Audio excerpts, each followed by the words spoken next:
Hello दोस्तों, आज हम लोग आपका स्वागत करते हैं और आज हम लोग पढ़ने वाले हैं वॉन न्यूमन आर्किटेक्चर। ठीक है।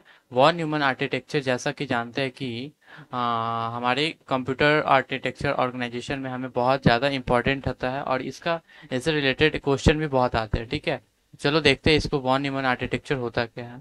देखो, वॉन न्यूमन आर्किटेक्चर जो आर्किटेक्चर है ना, ये एक ऐसा आर्किटेक्चर है जिसमें कि सीपीयू और मेमोरी, सीपीयू मेमोरी और इनपुट आउटपुट डिवाइस, ठीक है, इनपुट आउटपुट डिवाइस और मेन मेमोरी, ठीक है, ये दोनों क्या करता है आपस में एक सेम पाथ को फॉलो करता है। तो ठीक है, इसके कुछ फीचर्स है जो कि हम लोग को यहाँ देखना है। ठीक है। तो सबसे पहला फीचर क्या कहता है वॉन न्यूमन आर्किटेक्चर का, कि सबसे पहले जितने भी प्रोग्राम होते हैं ना, एग्जीक्यूट होने से पहले क्या आते हैं, वो मेन मेमोरी में आते हैं। ठीक है।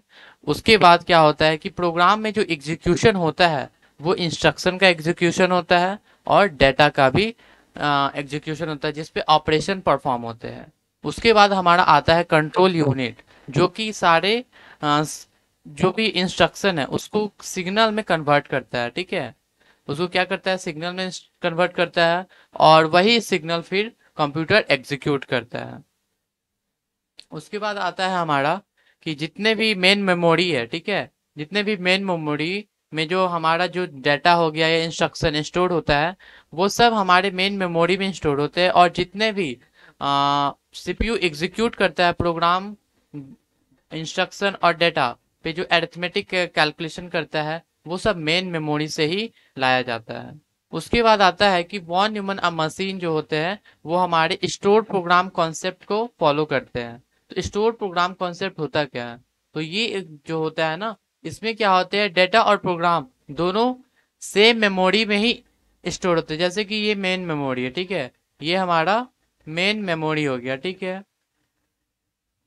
अब सपोज ये डाटा है और ये हमारा इंस्ट्रक्शन है, दोनों क्या होगा कि मेन मेमोरी में ही स्टोर होगा और सीपीयू क्या करेगा, मेन मेमोरी से ही इसको लेगा और एग्जीक्यूट करेगा।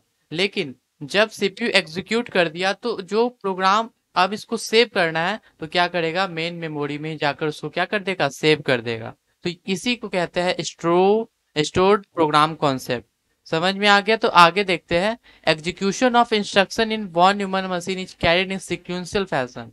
अब देखो, जितने भी, अगर मुझे सम करने हैं, ठीक है, मुझे अगर सम करना है तो सम में कितने इंस्ट्रक्शन होते हैं, सम में होते हैं जैसे कि आपको पहले तो स्टार्ट करना होगा, स्टार्ट करने के बाद आपको यूजर से डेटा लेना होगा।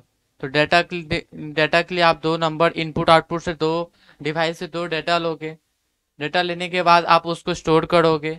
स्टोर करने के बाद मेन मेमोरी उसको अपने में स्टोर करेगा और मेन मेमोरी क्या करेगा, सीपीयू को एज अ प्रोग्राम उसको देगा।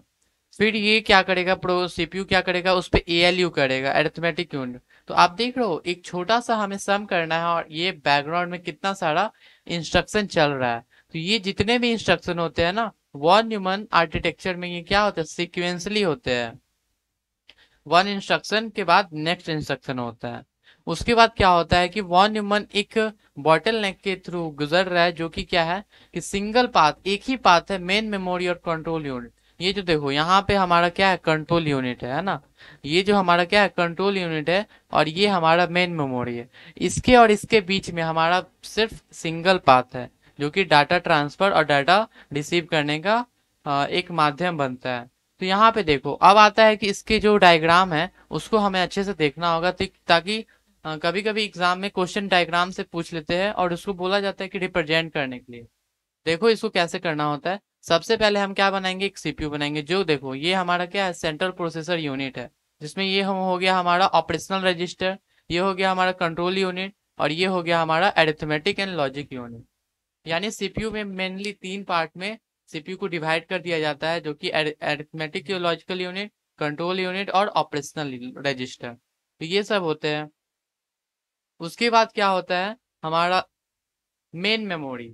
यहाँ पे जो मेन मेमोरी है उसको सीपीयू से कनेक्ट कर दिया जाता है। तो सीपीयू से दो दो वे में कनेक्ट किया जाता है। एक होता है जो डाटा एंड इंस्ट्रक्शन के लिए कनेक्शन किया जाता है और एक क्या होता है, एड्रेस का इंटरकनेक्शन के लिए किया जाता है। जैसे कि सपोज मुझे सीपीयू ने बोला कि मुझे डाटा लाना है 001, एक एड्रेस है जो कि मेन मेमोरी में स्टोर है, और वहां से ये एड्रेस पे से जाकर डाटा को लेकर आना है। तो क्या करेगा, सीपीयू कंट्रोल यूनिट बोलेगा कि एड्रेस इंटरकनेक्शन के थ्रू, एड्रेस बस के थ्रू मेन मेमोरी से वो डाटा 001 पे जो डाटा रखा हुआ उसको फेच करो। फेच करने के बाद क्या करेगा, वो एएलयू को दे देगा। अब एएलयू क्या करेगा, उस डाटा पे क्या करेगा, कैलकुलेशन करेगा, जो कि ऑपरेंड उस पे करना है। उसके बाद क्या करेगा कि अगर मुझे प्रिंट करवाना तो ये इनपुट आउटपुट डिवाइस को दे देगा। तो ऐसे ये होता है, यानी कि इनपुट आउटपुट डिवाइस पे भी क्या हमारा है, data and control information interconnection pipe होता है, जिसके थ्रू हम क्या करते हैं, सारे डाटा को कंट्रोल करते हैं और कनेक्ट सेंड करते हैं यूजर को। जितने भी, जैसे कि आपके मॉनिटर पे है तो प्रिंट करेगा तो यूजर जो मॉनिटर है वहां पे हमारा क्या दिखा देगा, सम टोटल दिखा देगा। तो ये क्या हो गया, हमारा आउटपुट आउटपुट फंक्शनैलिटी हो गया। तो यही चीज होता है। अब जैसे कि यहाँ पे स्टार्ट होने के बाद डाटा जब हम दे रहे थे तो इनपुट से दे रहे थे, तो इनपुट से जाते जैसे ही देते हैं क्या होता है, ये हमारा स्टोर हो जाता है।